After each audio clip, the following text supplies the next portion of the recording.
নমস্কার বন্ধুরা, পারমিতার খানা খাজানার নতুন আরেক পর্বে আপনাদের সকলকে স্বাগত জানাই। আমরা কম বেশি সকলেই কিন্তু এঁচড় খুবই পছন্দ করে থাকি। আর এই গরমকালে এঁচড়ের কিন্তু বিভিন্ন রকম পদই আমরা বাড়িতে বানিয়ে থাকি। এর আগেও আমি দুটো এঁচড়ের রেসিপি আপনাদের সাথে শেয়ার করেছি, একটা এঁচড় চিংড়ি আর একটা নিরামিষ এঁচড়ের ডালনা। আজকে নিয়ে চলে এসেছি এঁচড়ের কালিয়া বা এঁচড়ের রসা। এই এঁচড়ের কালিয়া বা রসাটা কিন্তু মাছ মাংসকেও হার মানাতে পারে। তাহলে চলুন ঝটপট দেখে নেওয়া যাক আজকের রেসিপিটা। আশা করছি আপনাদের ভালো লাগবে। আর যদি ভালো লেগে থাকে তাহলে অবশ্যই কিন্তু একটা লাইক আর শেয়ার করে দিতে হবে।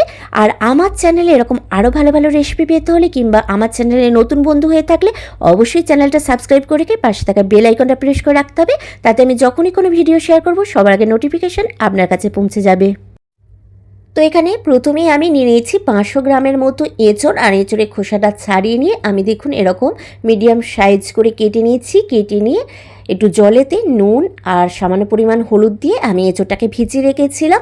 এঁচড়টা এইভাবে নুন আর হলুদ জলে ভিজিয়ে রাখলে কিন্তু সহজে কালো হয়ে যায় না। এবার প্রথমেই আমি যেটা করব, এখানে নিয়ে নিয়েছি একটা প্রেশার কুকার। আর প্রেশার কুকারের মধ্যে আমি দিয়ে দিচ্ছি কেটে রাখা এঁচড়টা। এবার এই এঁচড়টা দেওয়ার পর আমি এর মধ্যে দিয়ে দেবো সামান্য পরিমাণে জল, মানে যতটা প্রয়োজন হবে ততটাই জল দেবেন। আর এর মধ্যে দিয়ে দেবো সামান্য পরিমাণে নুন আর হলুদ দিয়ে আমি মিডিয়াম ফ্লেমে 1 থেকে 2টো সিটি দিয়ে নেব। দিয়ে আমি এঁচড়টা এইভাবে একটু সেদ্ধ করে নেব। আপনারা চাইলে কিন্তু কড়াইতেও এঁচড়টা সেদ্ধ করে নিতে পারেন। আর যদি খুব কচি এঁচড় হয়ে থাকে তাহলে কিন্তু হালকা করে ভাপিয়ে নিলেও চলবে।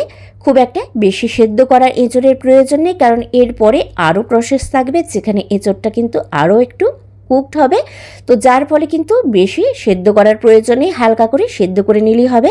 তো আমি ঢাকনা লাগিয়ে দিয়ে 1 থেকে 2টো সিটি দিয়ে নেবো মিডিয়াম টু হাই ফ্লেমে। অন্যদিকে আমি গ্যাসে একটা কড়াই বসিয়ে দিয়েছি। দিয়ে তার মধ্যে আমি দিয়ে দিচ্ছি সর্ষের তেল। এখানে আমি প্রায় 2 টেবিল স্পুনের মতো সর্ষের তেল দিয়েছি। তেলটা গরম হয়ে যেতে আমি এখানে দিয়ে দেবো আলু। আমি 2খানা মিডিয়াম সাইজে আলুকে খোসা সমেত সেদ্ধ করে নিয়েছি। নিয়ে খোসাটা ছাড়িয়ে নিয়ে এরকম বড় বড় টুকরো করে কেটে নিয়েছি। এবার এই আলুটা আমি এই তেলটা গরম হয়ে যেতে এর মধ্যে ভেজে নেব। তবে আলুটা কিন্তু খুব বেশি সেদ্ধ করলে চলবে না। আমি এখানে প্রায় আলুটা 50%-এর মতো সেদ্ধ করে নিয়েছি। দিয়ে আলুটা কিন্তু বাকিটা এই ভেজে নেব, যাতে বাকিটাও কিছুটা সেদ্ধ হয়ে যায়। পুরোপুরি আলুটা সেদ্ধ করে নিয়ে কিন্তু রান্নাটা করতে পারেন। তবে এইভাবে আলুটা ভেজে নিয়ে যদি রান্নাটা করা যায় তাহলে কিন্তু এর স্বাদ অনেকটাই বেড়ে যাবে। আর চাইলে আলুটা সেদ্ধ না করেও কিন্তু শুধু ভেজে নিয়েও রান্নাটা করতে পারেন যদি আলুর কোয়ালিটি ভালো হয়ে থাকে। তো এর মধ্যে দিয়ে দিলাম সামান্য পরিমাণে নুন আর সামান্য পরিমাণে হলুদ গুঁড়ো, যাতে নুনটা আলুর ভেতর পর্যন্ত ভালোভাবে পৌঁছে যায় আর হলুদটার জন্য আলুর একটা সুন্দর কালারও এসে যায়। তো এবার নুন হলুদ দিয়ে ভালোভাবে আলুটাকে নাড়াচাড়া করে ভেজে নিয়েছি। তো দেখতেই পাচ্ছেন হালকা কিন্তু বাদামি কালার এসে গেছে। এবার এই আলুটা আমি সাইডের একটা প্লেটে তুলে রেখে দেবো। এর থেকে বেশি আর কিন্তু ভাজবো না। তো আলুটা পুরো তুলে রেখে দেওয়ার পর বাকি যে তেলটা আছে তার মধ্যে আমি দিয়ে দিচ্ছি আগে থেকে সেদ্ধ করে জল ঝরিয়ে রাখা এঁচড়টা।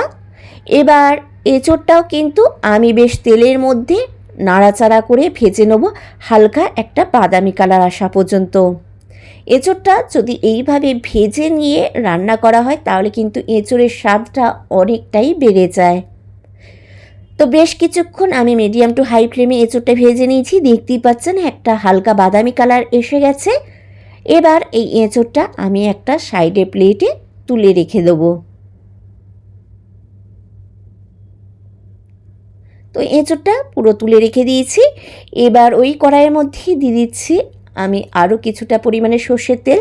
তবে এই সময় কিন্তু আমি সর্ষের তেলটা খুব একটা বেশি ব্যবহার করছি না, কেননা আমরা আলু আর এঁচড় ভাজার সময় যথেষ্ট পরিমাণে তেল ব্যবহার করেছি। আর গরমের সময় কিন্তু খুব একটা তেল খাওয়াটাও ভালো না, সেই জন্য কিন্তু আমি রান্নাতে তেলের পরিমাণটা একটু কমই ব্যবহার করছি।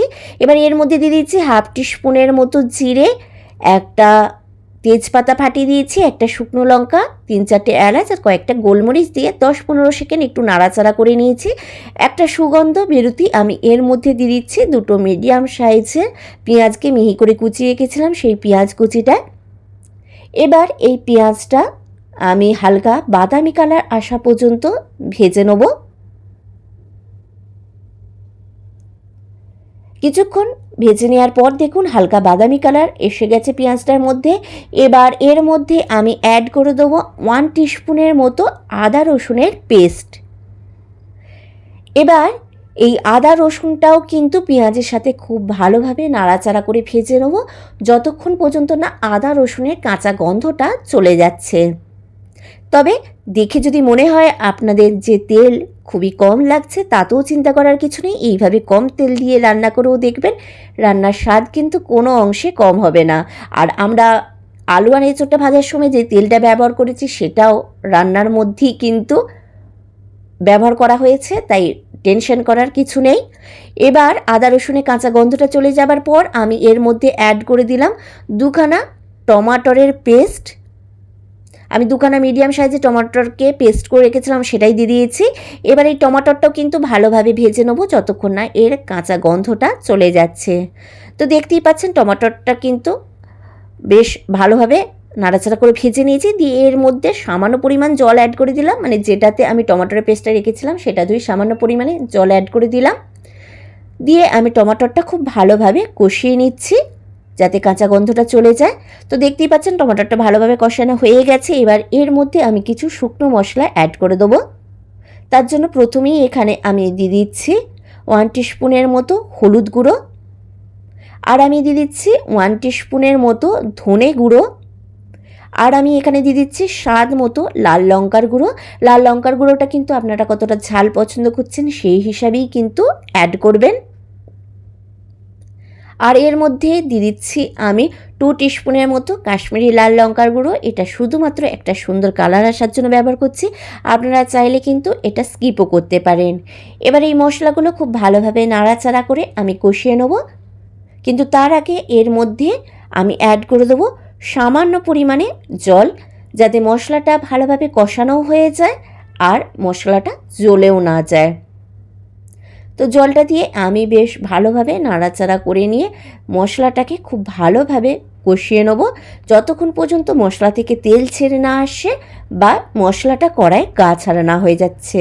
তো বেশ ভালোভাবে কিছুক্ষণ কষিয়ে নেওয়ার পর আমি এর মধ্যে অ্যাড করে দিচ্ছি 2 টেবিল স্পুনের মতো ফ্যাটানো টক দই। এবার এই টক দইটা দিয়ে আমি খুব ভালোভাবে মশলার সাথে নাড়াচাড়া করে মিশিয়ে নিচ্ছি। তবে এই সময় আমি কিন্তু গ্যাসের ফ্লেমটা একদমই লো করে দিয়েছি। খেয়াল রাখবেন যখনই কিন্তু টক দই অ্যাড করবে রান্নায় তখনই কিন্তু গ্যাসের ফ্লেমটা একদম লোয়ে রাখবেন, নাহলে কিন্তু দইটা ফেটে যাওয়ার সম্ভাবনা থাকবে। দইটা ভালোভাবে মেশানো হয়ে যাবার পর আমি এর মধ্যে অ্যাড করে দিচ্ছি স্বাদ মতো নুন। নুনটা অবশ্যই আপনারা নিজেদের স্বাদ মতো ব্যবহার করবেন। আর এর মধ্যে দিয়ে দিচ্ছি 1 চিমটের মতো চিনি। স্বাদটাকে ব্যালেন্স করার জন্য আপনারা চাইলে চিনিটা কিন্তু স্কিপও করতে পারেন। এবার নুন আর চিনিটা খুব ভালোভাবে নাড়াচাড়া করে মশলার সাথে মিশিয়ে নিয়ে আমি আরও বেশ কিছুক্ষণ কষিয়ে নেব। তো বেশ কিছুক্ষণ কষিয়ে নেওয়ার পর দেখুন মশলাটা কিন্তু কড়াইয়ের একদম গা ছাড়া হয়ে গেছে, দেখে বোঝাই যাচ্ছে কিন্তু মশলাটা খুব ভালোভাবে কষানো হয়ে গেছে। এবার এর মধ্যে আমি অ্যাড করে দিচ্ছি আগে থেকে ভেজে রাখা এঁচোড় আর আলুটা। এঁচোড় আর আলুটা দিয়ে দেওয়ার পর আমি মশলার সাথে খুব ভালোভাবে নাড়াচাড়া করে মিশিয়ে নিয়ে 2-3 মিনিটের মতো কষিয়ে নেব মিডিয়াম ফ্লেমে। যেভাবে আমরা কিন্তু মশলার সাথে চিকেন কষাই সেভাবেই কিন্তু এই এঁচোড়টাকেও কষিয়ে নিতে হবে। আর এর আগেও কিন্তু আমি বলেছি যে কোনো রান্নার স্বাদ কিন্তু মশলা কষানোর উপরই ডিপেন্ড করে। যত রয়ে বসে মশলা কষানো যায় ততটাই কিন্তু রান্নার স্বাদ বেড়ে যায়।